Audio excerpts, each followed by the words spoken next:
പിതാവിനും പുത്രനും പരിശുദ്ധനുമായിരിക്കും സ്തുതി. നമ്മുടെ മേൽ തൻ്റെ കരുണയും മനോഗുണവും എന്നേക്കുണ്ടായിരിക്കട്ടെ. ആമീൻ. പ്രിയപ്പെട്ട ശാലോം പ്രേക്ഷകരെ, ഏവർക്കും ക്രിസ്തു യേശുവിൻ്റെ അതിപരിശുദ്ധ നാമത്തിൽ സ്നേഹവന്ദനം. യാക്കോബുസ്ലീഹായുടെ ലേഖനം 4-ാം അധ്യായം അതിൻ്റെ 6-ാം വാക്യത്തിൽ പ്രകാരം പറയുന്നു: ദൈവം അഹങ്കാരികളെ ചിതറിക്കുകയും എളിമയുള്ളവർക്ക് കൃപയൊടുക്കുകയും ചെയ്യുന്നവനാണ്. ഒരു സംഭവം ഓർക്കുകയാണ്. ഒരു മനുഷ്യൻ പാരീസിലേക്കുള്ളതായ ട്രെയിൻ യാത്രയിൽ ദീർഘനേരം പ്രാർത്ഥനയിൽ മുഴുകിയിരിക്കുന്നത് കണ്ടപ്പോൾ ചെറുപ്പക്കാരനായ മറ്റൊരാൾ അയാളെ പുച്ഛിച്ച് കളിയാക്കി, ഈ ശാസ്ത്രയുഗത്തിൽ ഇങ്ങനെ ദീർഘനേരം പ്രാർത്ഥിക്കുന്ന വിഡ്ഢികളുണ്ടോ എന്ന് വരെ കളിയാക്കുക. അയാളൊന്നും പ്രതികരിക്കാതെ തൻ്റെ പ്രാർത്ഥന തുടർന്നു. യാത്ര പൂർത്തിയാക്കി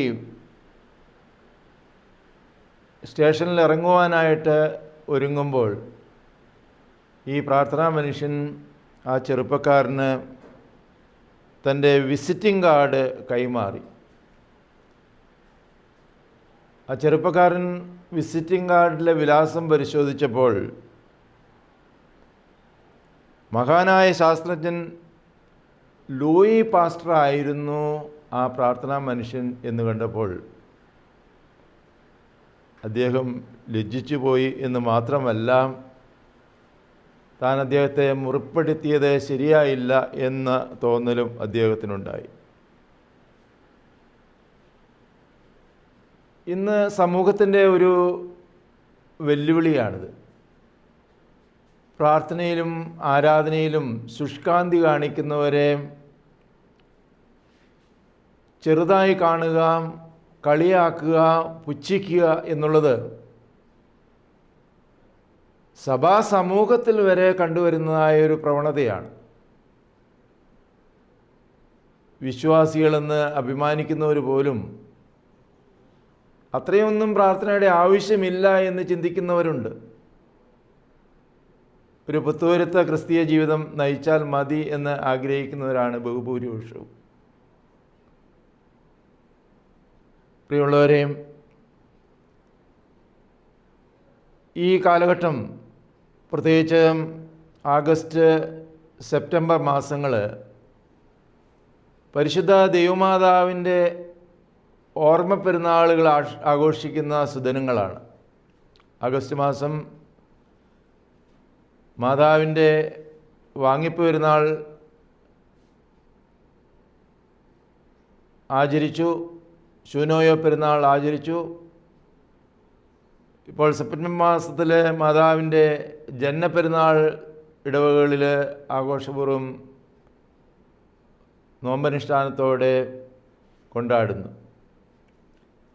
മാതാവിൻ്റെ ജീവിതവുമായിട്ട് ഏറ്റവും ആകർഷണീയമായിട്ട് തോന്നുന്നത് മാതാവിൻ്റെ വിനയമാണ്. ഞാനിവിടെ പറഞ്ഞ വചനം ദൈവം എളിമയുള്ളവർക്ക് കൃപ കൊടുക്കുന്നു എന്നാണ്. നമുക്കറിയാം, മാലാഖ മറിയാമിൻ്റെ അടുക്കൽ വന്ന് കൃപ നിറഞ്ഞവളെ നിനക്ക് വന്ദനം എന്ന് ആശംസിക്കുന്നു. ഒരുപക്ഷെ മാതാവിൻ്റെ വിനയമായിരിക്കും ഈ വചനത്തിൻ്റെ അടിസ്ഥാനത്തിൽ മാലാഖയെ ആ ഒരു വിലയിരുത്തലിന് സഹായിച്ചത് എന്നുകൂടി നമുക്ക് ചിന്തിക്കുവാനായിട്ട് സാധിക്കും. ദൈവത്തിൻ്റെ കൃപ വർദ്ധിക്കുന്തോറും വിനയോന്നതമായി തീരുവാനായിട്ട് ഇടയാകും എന്നുള്ളൊരു വാസ്തവമാണ്. കർത്താവ് തൻ്റെ പ്രസംഗത്തിൽ വളരെ ശക്തമായിട്ട് ഉത്ബോധിപ്പിക്കുന്ന ഒരു വചനമുണ്ട്. അധ്വാനിക്കുന്നവരും ഭാരം ചുമക്കുന്നവരുമായുള്ളവർ നിങ്ങൾ എൻ്റെ അടുക്കൽ വരുവിൻ, ഞാൻ നിങ്ങളെ ആശ്വസിപ്പിക്കാമെന്ന് മത്തായി സുവിശേഷം 11-ാം അധ്യായത്തിൻ്റെ 28-ാം വാക്യം എല്ലാവർക്കും മനഃപാഠമാണ്. എന്നാൽ മത്തായി 11:29, അതായത് തുടർന്നുള്ളതായ വചനം, ഞാൻ സൗമ്യതയും താഴ്മയുള്ളവനാകിയാൽ എൻ്റെ നുകം ഏറ്റുകൊണ്ട് എന്നിൽ നിന്ന് പഠിപ്പിൻ, നിങ്ങളുടെ ആത്മാക്കൾക്ക് ആശ്വാസം കണ്ടെത്താം എന്ന്. ആ വചനം പലപ്പോഴും നമ്മൾ ഗൗരവമാക്കാറില്ല.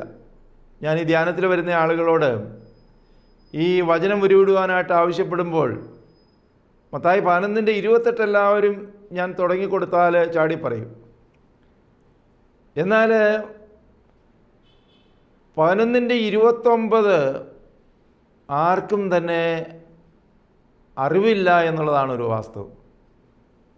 11:28 പ്രതിവിധിയാണ് 11:29.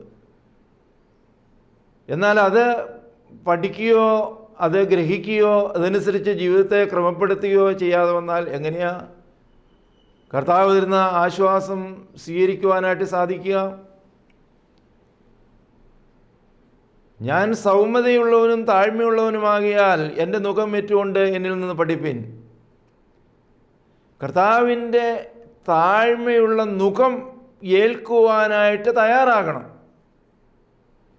ഇന്ന് ആധുനിക സമൂഹത്തിൻ്റെ ഏറ്റവും വലിയ പ്രതിസന്ധി എന്ന് പറയുന്നത് ഇതാ. വിനയോന്നതമായ ഒരു ജീവിതം ആഗ്രഹിക്കുന്നവരില്ല എന്നുള്ളതാണ് ഒരു വാസ്തവം. ആത്മീയ രംഗത്താണെങ്കിൽ പോലും അഹങ്കാരത്തിൻ്റെ കൊടുമുടിയിലാണ്. അതുകൊണ്ട് സഭകളിൽ തന്നെ പ്രശ്നകലുഷിതമായ ഒരു അന്തരീക്ഷം നിലനിൽക്കുന്നത് എന്ന് വ്യക്തിപരമായി ഞാൻ പറയും. പ്രിയമുള്ളവരെ, നമ്മുടെ ജീവിതത്തിൽ നമുക്കെതിരായിട്ട് ആരെങ്കിലും കുതികാൽ കുത്തുന്നുണ്ടെങ്കിൽ, അല്ലെങ്കിൽ നമ്മുടെ ഇഷ്ടത്തിന് വിരുദ്ധമായിട്ട് മറ്റൊരാൾ മനഃപൂർവ്വം പ്രവർത്തിക്കുന്നുണ്ട് എങ്കിൽ ഒരു കാര്യം നാം മനസ്സിലാക്കണം, അത് ദൈവം നമ്മെ താഴ്മ പഠിപ്പിക്കുവാനായിട്ട് തരുന്ന അവസരമാണ്. താഴ്മ പഠിക്കുവാനായിട്ട് നമുക്ക് സാധിക്കുമ്പോഴാണ് ദൈവത്തിൻ്റെ കൃപ നമ്മളിലേക്ക് ഇറങ്ങി വരിക. കന്യാമറിയാമിൻ്റെ സ്വഭാവത്തിൻ്റെ വൈശിഷ്ട്യം അതായിരുന്നു. ഇതാ ഞാൻ കർത്താവിൻ്റെ ദാസി, നിൻ്റെ വാക്കുപോലെ ഭവിക്കട്ടെ എന്ന് പറഞ്ഞുകൊണ്ടാണ് അവൾ തന്നെ വചനത്തിനു മുമ്പിൽ സമർപ്പിച്ചത്. കർത്താവിൻ്റെ ദാസി എന്ന് തന്നെ സംബോധന ചെയ്യുവാനായിട്ടുള്ള ഒരു മനോഭാവം നമുക്കുണ്ടോ? ചിലപ്പോൾ നമ്മൾ പറഞ്ഞിരിക്കും, ബലഹീനും പാപിയുമാകുന്ന ദാസനാകുന്ന ഞാനെന്നൊക്കെ പറയും. പക്ഷേ അതും ഒരു അലങ്കാരമായിട്ടാണ് ഇപ്പോൾ കാണുന്നത്. ആത്മാർത്ഥമായിട്ട്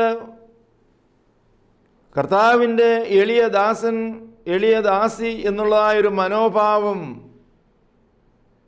അത് നമ്മുടെ പ്രവർത്തനങ്ങളിലും നമ്മുടെ ശൈലികളിലും പ്രതിഫലിപ്പിക്കുവാനായിട്ട് സാധിക്കാറുണ്ടോ? പറയാൻ എളുപ്പമാണ്, പക്ഷെ മനസ്സിലിരിപ്പ് നേരെ തിരിച്ചാ. അത് മറ്റുള്ളവർക്ക് മനസ്സിലാകും. പ്രിയമുള്ളവരെ, കന്യാമറിയാമിൻ്റെ ഈ ഓർമ്മയുടെ ദിവസങ്ങളിൽ, പെരുന്നാളിൻ്റെ ഈ നാളുകളിൽ ഈ ഒരു സന്ദേശം ഗൗരവമായി സ്വീകരിക്കുവാനായിട്ട് നമുക്ക് സാധിക്കണം. ദൈവത്തിൻ്റെ കൃപ നമ്മളിൽ നിറയുവാനായിട്ടിടയാകണം. ദൈവകൃപ നമ്മളിൽ നിറയുമ്പോഴാണ് നമ്മളിൽ വിനയഭാവം തികയുവാനായിട്ട് ഇടയാകുക. നമുക്കറിയാമല്ലോ കന്യാമറിയാമിൻ്റെ ജീവിതാനുഭവങ്ങളെക്കുറിച്ചൊക്കെ. യോസേപ്പിന് വിവാഹ നിശ്ചയം കഴിഞ്ഞിരിക്കുന്ന സമയത്താണ് മാലാഖ അവൾക്ക് പ്രത്യക്ഷപ്പെടുന്നത്. നീ ഗർഭം ധരിച്ച് ഒരു മകനെ പ്രസവിക്കും എന്ന് പറയുമ്പോൾ ഒരു വലിയ ഞെട്ടലോടെയാണ് അത് അവൾ കേൾക്കുന്നത്. വാസ്തവം പറഞ്ഞാൽ ഈ വചനം കന്യാമറിയാം സ്വീകരിക്കുവാനായിട്ട് തയ്യാറായാൽ അവൾക്ക് അഭിമുഖീകരിക്കേണ്ടി വരുന്നതായ ഭവിഷ്യത്തുകളെക്കുറിച്ചൊക്കെ അവൾക്ക് വ്യക്തമായിട്ടറിയാം. സമൂഹം അവളെ കല്ലെറിഞ്ഞ് കൊല്ലുന്ന ഒരു അവസ്ഥയുണ്ടാകും. അന്നത്തെ നിയമം അനുസരിച്ച് വിവാഹബന്ധത്തിൽ ഏർപ്പെടുന്നതിന് മുമ്പായിട്ട് ഗർഭധാരണം സംഭവിച്ചാൽ കല്ലെറിഞ്ഞു കൊല്ലുക എന്നുള്ളതായിരുന്നു നിയമം. അത് കൽപ്പന ലംഘനമാണ്. കൽപ്പന ലംഘനം മോശയ്ക്ക് ദൈവം കൊടുത്തത് കൽപ്പലകയിലാണ് കൽപ്പന കൊടുത്തത്. ആ കൽപ്പന ലംഘിച്ചു കഴിഞ്ഞാൽ ആ കല്ല് കൊണ്ട് എറിഞ്ഞ് കൊല്ലുന്നതായ ഒരു ശിക്ഷയാണെന്ന് നിലവിലുണ്ടായിരുന്നത്. എന്നാൽ ദൈവത്തിൻ്റെ മാലാഖ തന്നോട് അരുളി ചെയ്ത പ്രകാരം അവൾ തന്നെ വിനയോന്നതമായി ആ വചനത്തിന് സമർപ്പിക്കുവാനായിട്ട് ഇടയായി. വചനത്തിന് തന്നെ സമർപ്പിച്ചു എന്ന് മാത്രമല്ല, ആ മാലാഖ അവളോട് അരുളി ചെയ്തത് അവളെ ചിന്തിപ്പിക്കുവാനും അവളുടെ ചാർച്ചക്കാരിയായ എലീശബയെ ശുശ്രൂഷിക്കുവാനും അവൾ തയ്യാറാകുന്നു. ഇന്നത്തെ കാലത്ത് നമുക്കൊരു അരുതായക വന്നു കഴിഞ്ഞാൽ, അല്ലെങ്കിൽ നമുക്കൊരു ക്ഷീണം അനുഭവപ്പെട്ടാൽ, പ്രത്യേകിച്ച് ഇങ്ങനെയുള്ള ഗർഭധാരണത്തിൻ്റെ അവസ്ഥകളിലൊക്കെ സ്ത്രീകൾ വിശ്രമത്തിന് വേണ്ടിയിട്ട് സമയം ചെലവഴിക്കും. എന്നാൽ ഇവിടെ സംഭവിച്ചതെന്താ? അവൾ മലനാടുകളിലേക്ക് കുന്നും മേടും കയറി എലീശബയുടെ ഭവനം തേടി പോവുകയാണ്. എലീശബയുടെ ഭവനത്തിൽ ചെന്ന് അവൾക്ക് ശുശ്രൂഷ കൊടുക്കുവാനായിട്ട്, വാർദ്ധക്യത്തിൽ ഗർഭധാരണം സംഭവിച്ചിരിക്കുന്നതായ എലീശബയ്ക്ക് ശുശ്രൂഷ നൽകുവാനായിട്ട് അവൾ തയ്യാറാവുകയാണ്. അതും ദൈവകൃപ ലഭിച്ചതിൻ്റെ ഒരു അടിസ്ഥാന ലക്ഷണമാണ്. വിനയോന്നതമായ ജീവിതം നയിക്കുന്നവരുടെ ഒരു പ്രത്യേകതയാണത്, മറ്റുള്ളവർക്ക് ശുശ്രൂഷ നൽകുവാനായിട്ട് തയ്യാറാവുക എന്നുള്ളത്. പ്രിയമുള്ളവരെ, നമുക്കറിയാമല്ലോ, അത് കർത്താവ് തന്നെ നമ്മെ പഠിപ്പിക്കുന്നുണ്ട്. ഈ കർത്താവ് തൻ്റെ കാൽവറി ബലിയിലേക്കുള്ളതായ യാത്രയിൽ അവസാന നാളുകളിൽ ഒരു കാര്യം ശ്രദ്ധിക്കുന്നുണ്ട്. തൻ്റെ ശിഷ്യന്മാർ തമ്മിലൊരു തർക്കം നിലനിൽക്കുന്നതായിട്ട്. മറ്റൊന്നുമായിരുന്നില്ല, പ്രത്യേകിച്ച് ആ പെസഹ ഒരുക്കുന്നതായ സമയത്ത് തന്നെ ആരാണ് ഒന്നാമൻ എന്നുള്ളതായൊരു ചിന്ത അവരെ ഭരിക്കുന്നുണ്ട്. ആരാണ് ഒന്നാമനെന്ന ചിന്ത അവരെ ഭരിക്കുന്നു എന്നുള്ളത് മനസ്സിലാക്കിക്കൊണ്ട് കർത്താവ് അവിടെ ഇവരെ വിനയം പഠിപ്പിക്കുവാനായിട്ട് താൻ അരയിൽ തുവാല ചുറ്റുകയും, അരയിൽ തുവാല ചുറ്റുക എന്ന് പറഞ്ഞാൽ വിനയത്തിൻ്റെ ലക്ഷണമാണ്. ഇന്ന് ഞങ്ങൾ സുറിയാനി പാരമ്പര്യത്തിലുള്ള വൈദികർ ബെൽറ്റ് ഉപയോഗിക്കുന്നത് കർത്താവ് അരയിൽ കെട്ടിയ ആ തുവാലയുടെ പ്രതീകമായിട്ടാണ്. എന്നാൽ ഇന്ന് നേരെ തിരിച്ചാ, ബെൽറ്റിൻ്റെ വർണ്ണവും വീതിയും അനുസരിച്ച് പദവികൾ കൂടുതൽ ലഭിക്കുന്നു എന്ന് മാത്രമല്ല, കൂടുതൽ എന്താ പറയുക, അതൊരു അധികാരത്തിൻ്റെ ചിഹ്നമായിട്ട് അതിനെ കാണുന്ന ഒരു പ്രവണത നിലവിലുണ്ട്. പ്രിയമുള്ളവരെ, അപ്പോൾ കർത്താവ് തൻ്റെ ശിഷ്യന്മാരെ താഴ്മ പഠിപ്പിക്കുന്നതിന് വേണ്ടിയിട്ടാണ് അരയിൽ തുവാല ചുറ്റി തൻ്റെ ശിഷ്യന്മാരുടെ പാദങ്ങൾ കഴുകുവാനായിട്ട്, ചുംബിക്കുവാനായിട്ട് തയ്യാറായത്. അതുപോലും അവർ മനസ്സിലാക്കുന്നില്ല എന്നുള്ളത് മറ്റൊരു വാസ്തവമാണ്. അതേ അവസ്ഥ തന്നെയാണ് ഇന്ന് നിലവിൽ. അതുകൊണ്ട് ഒരു വിശ്വാസിയുടെ അടിസ്ഥാന ലക്ഷണം, നമ്മുടെ കർത്താവ് നമുക്ക് കാണിച്ചു തന്ന ഈ മാതൃകയും അതുപോലെ കന്യാമറിയം നമ്മെ പഠിപ്പിച്ചതായ ഈ അനുഭവം ഒക്കെ സ്വായത്തമാക്കാനായിട്ട് സാധിക്കാൻ എന്നുള്ളതാണ്. ഞാൻ പറയട്ടെ, നമ്മുടെ കർത്താവിനെ ഈ വിനയോന്വിതമായ ജീവിതം നയിക്കുവാനായിട്ട് മാതൃക കാണിച്ചത് കർത്താവിൻ്റെ അമ്മ തന്നെയാണ്. കർത്താവിൻ്റെ അമ്മ കർത്താവിനെ ന്യായപ്രമാണത്തിൻ്റെ ബാലപാഠങ്ങൾ പഠിപ്പിച്ചവളാണ്.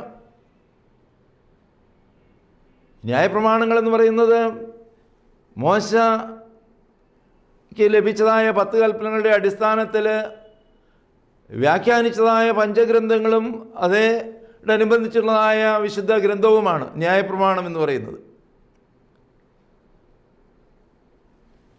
ഈ ന്യായപ്രമാണം നമ്മുടെ കർത്താവിനെ പഠിപ്പിച്ചത് ഈ അമ്മയാണ്. കാനാവിലെ കല്യാണത്തിന് ഒരു സംഭവം ഉണ്ടായി. അമ്മ ആ ഭവനത്തിലെ കുറവ് മകനെ കാണിച്ചു കൊടുക്കുകയാണ്.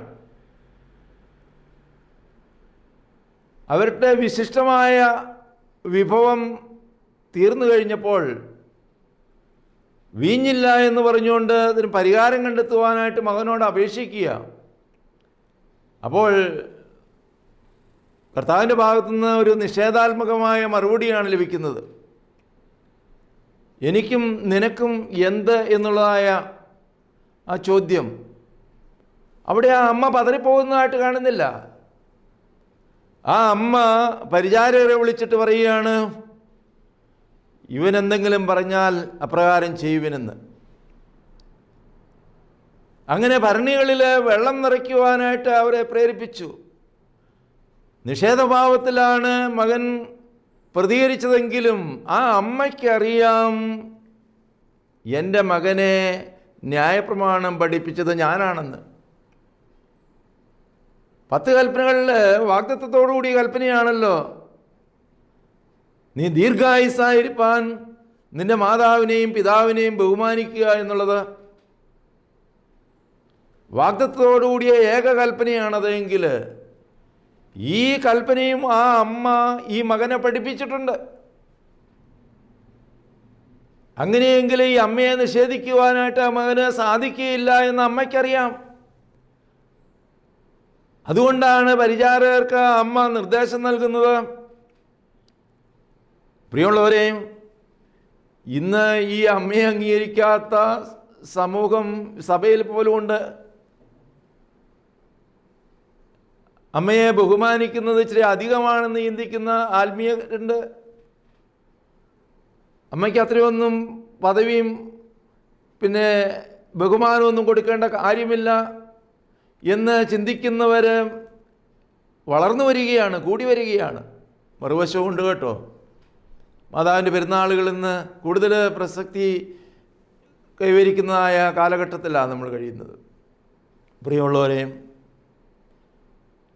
ഈ മാതാവിൻ്റെ പെരുന്നാളുകൾ നമ്മൾ ആഘോഷിക്കുമ്പോൾ, അത് ഏതൊരു പെരുന്നാളുകളും നമ്മൾ ആഘോഷിക്കുമ്പോൾ അതിൻ്റെ സന്ദേശം പൂർണ്ണമായ തോതിൽ ഉൾക്കൊള്ളുവാനായിട്ടും നമ്മുടെ ജീവിതത്തിൽ സ്വാംശീകരിക്കുവാനുമായിട്ട് നമുക്ക് സാധിക്കണം.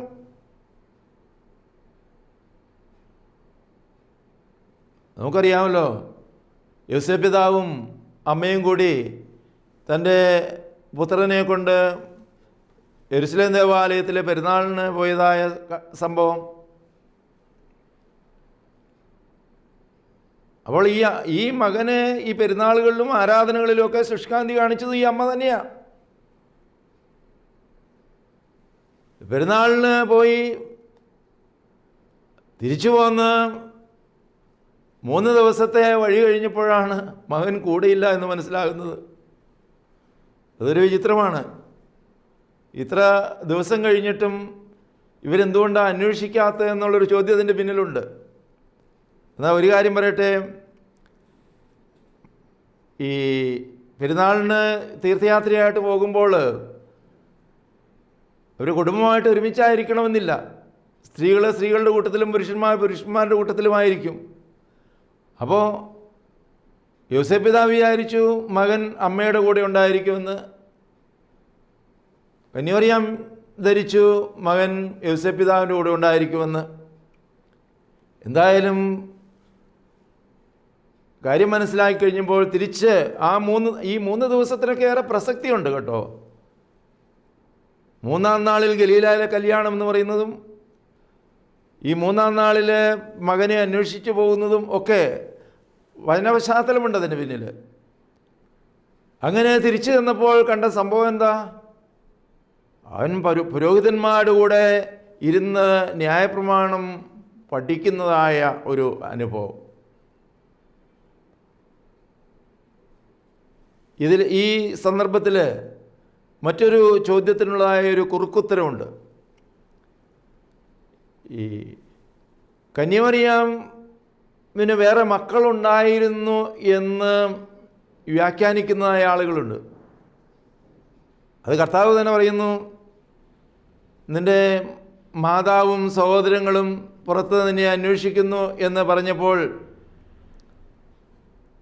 എൻ്റെ മാതാവാര്, എൻ്റെ സഹോദരങ്ങളാര്, എൻ്റെ പിതാവിൻ്റെ ഇഷ്ടം നിർവഹിക്കുന്നവരാരോ അവനാകുന്നു എൻ്റെ മാതാവും സഹോദരന്മാരും എന്ന് കർത്താവ് പഠിപ്പിക്കുന്ന പശ്ചാത്തലത്തിൽ കർത്താവിന് വേറെ സഹോദരന്മാരുണ്ടായിരുന്നു, ഈ അമ്മ കന്യകയല്ല, വേറെ മക്കളുണ്ടായിരുന്നു എന്നൊക്കെ കളിയാക്കുന്നതായ സമൂഹമുണ്ട്. ഒരു കാര്യം നമ്മൾ ശ്രദ്ധിക്കണം, വേറെ മക്കളുണ്ടായിരുന്നുവെങ്കിൽ ആ മക്കളെ, അന്ന് പെരുന്നാളിന് പോകുന്നത് എല്ലാവരും കുടുംബമായിട്ടാണല്ലോ. യെരൂശലേം ദേവാലയത്തിൽ കുടുംബമായിട്ട് പെരുന്നാൾ ആഘോഷത്തിന് പോകുമ്പോൾ ആ മറ്റു മക്കളെയൊക്കെ വീട്ടിലിട്ടിട്ട് ഈ ഒരു മകനെ കൊണ്ട് മാത്രം പോകുമായിരുന്നോ? ഗൗരവമായി ചിന്തിക്കേണ്ട ഒരു വിഷയമാണ്. അതൊന്നല്ല നമ്മുടെ വിഷയം. ഇങ്ങനെയുള്ളതായ ദുർവ്യാഖ്യാനങ്ങളൊക്കെ ആത്മീയ അഹങ്കാരത്തിൻ്റെ പ്രതിഫലനങ്ങളാണ് എന്ന് നമുക്ക് കണ്ടെത്തുവാനായിട്ട് സാധിക്കും. ദൈവം അഹങ്കാരികളെ ചിതറിക്കുന്നവനാണ്. എളിമയുള്ളവർക്ക് കൃപ കൊടുക്കുകയും ചെയ്യുന്നവനാണ്. ഈ പശ്ചാത്തലത്തിൽ നമുക്ക് നമ്മെ തന്നെ ഒന്ന് വിലയിരുത്താം. നമ്മൾ അഹങ്കാരത്തിൻ്റെ അവസ്ഥയിലാണോ? ഞാൻ ഭാവം, അഹങ്കാരം എന്ന് പറഞ്ഞാൽ ഞാൻ ഭാവത്തിൻ്റെ കൊടുമുടിയിലാണോ നാം എന്ന് വിലയിരുത്തണം. ഞാൻ ഭാവം നമ്മിൽ നിറയുമ്പോൾ ദൈവഭാവത്തിന് നമ്മളിൽ ലവലേശം ഇടമില്ല. സ്വയശൂന്യകരണത്തിലൂടെയാണ് ദൈവസ്നേഹത്തിൻ്റെ നിറവ് ആർജിച്ചെടുക്കുവാനായിട്ട് നമുക്ക് സാധിക്കുക. ഞാൻ എന്ന ഭാവത്തെ ഇല്ലാതാക്കുന്നതിലൂടെ, പ്രിയമുള്ളവരെയും, വിനയോന്നതമായ ഒരു ജീവിതാനുഭവത്തിലേക്ക് കടന്നു വരുവാനും അങ്ങനെ ദൈവകൃപ കൊണ്ട് നിറയുവാനും തക്കവണ്ണം ഇടയാകട്ടെ എന്ന് പ്രാർത്ഥിക്കുന്നു. പിതൃപുത്ര പരിശുദ്ധാത്മാവാം ദൈവമേ, ഞങ്ങൾ നിന്നെ സ്തുതിക്കുന്നു, ആരാധിക്കുന്നു, മഹത്വപ്പെടുത്തുന്നു. കർത്താവേ, ഞങ്ങൾ കേട്ട വചനത്തിനനുസൃതമായി ഞങ്ങളുടെ ജീവിതത്തെ ക്രമപ്പെടുത്തുവാൻ തക്കവണ്ണം നീ ഞങ്ങളെ സഹായിക്കണമേ എന്ന് പ്രാർത്ഥിക്കുന്നു. ഞങ്ങളുടെ ആത്മീയ ജീവിതത്തിൽ അഹങ്കാരത്തിൻ്റെ കൊടുമുടിയിലാണ് എന്ന് ഞങ്ങൾ സമ്മതിക്കുന്നു നാഥ. അതുകൊണ്ട് തന്നെയാണ് നിനക്ക് ഞങ്ങളിൽ പ്രവർത്തിക്കുവാൻ സാധിക്കാതെ വരുന്നതെന്ന് ഞങ്ങൾ അറിയുന്നു. പൂർണ്ണ ഹൃദയത്തോടും പൂർണ്ണ ആത്മാവോടും പൂർണ്ണ മനസ്സോടും കൂടി നിന്നെ സ്നേഹിക്കുവാനും ഞങ്ങളുടെ സഹോദരങ്ങളെ ഞങ്ങളെപ്പോലെ തന്നെ സ്നേഹിക്കുവാൻ തൊക്കെ നീ ഞങ്ങളെ സഹായിക്കണമേ എന്നതിനോട് ഞങ്ങൾ അപേക്ഷിക്കുകയാണ്. അഹങ്കാരികളെ ചിതറിക്കുകയും താഴ്മയുള്ളവർക്ക് കൃപ കൊടുക്കുകയും ചെയ്യുന്നതിനായ ദൈവമേ, കന്യമറിയാമിൻ്റെ പെരുന്നാളിൻ്റെ നാളുകളിൽ കന്യമറിയാമിനെ മാതൃകയാക്കി ജീവിക്കുവാൻ തക്കവണ്ണം നീ ഞങ്ങളെ അനുഗ്രഹിക്കണമേ എന്നോട് ഞങ്ങൾ പ്രാർത്ഥിക്കുകയാണ്. കൃപകൾക്കായി സ്തോത്രം, അനുഗ്രഹങ്ങൾക്കായി സ്തോത്രം. മാതാവേ, ശുദ്ധിവാന്മാരെ, ശുദ്ധികളെ പ്രാർത്ഥിക്കണമേ. പിതാവിൻ്റെയും പുത്രൻ്റെയും പരിശുദ്ധരുടെയും നാമത്തിൽ തന്നെ. ആമേൻ.